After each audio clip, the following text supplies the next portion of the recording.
dito sa Frankfurt, walang daga yung airport. Pero ang meron is mga ipon.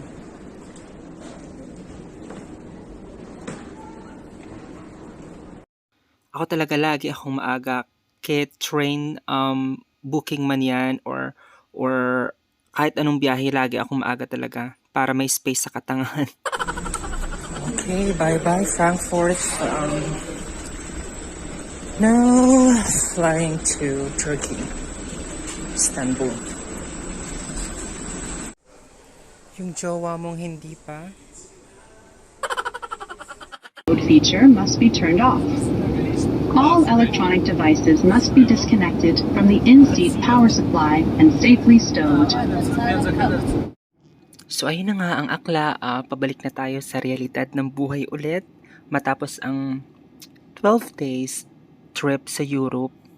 Nakapag-visit tayo sa 5 bansa, which is Frankfurt, Germany, Vienna, Austria, Luxembourg, Metz, France, Zurich, Switzerland. Balik na tayo sa realidad ng buhay. Pabalik na ako ng Kurdistan, Iraq, kung saan ako nagtatrabaho. At, napakaganda ng tanawin sa taas ng Istanbul City at night, aerial view from the airplane. At syempre, ang the most exciting part, awan ko ha, o baka ako lang to, yung kahit alam mong ang small lang ng mga servings ng pagkain, pero ang sarap-sarap niyang kainin sa small place mo, sa upuan mo.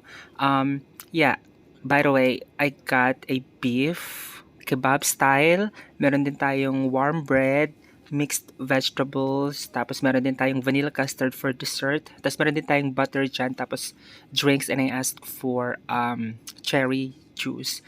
So, okay ang pagkain, masarap ang pagkain, at meron nga palang rice. Yes, yan yung itsura ng kinain ko.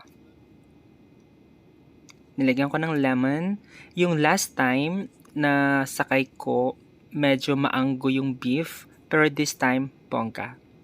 Masyadong matamis yung vanilla custard, pero alam mo yun, pag gutom ka, go na yan, okay. Best.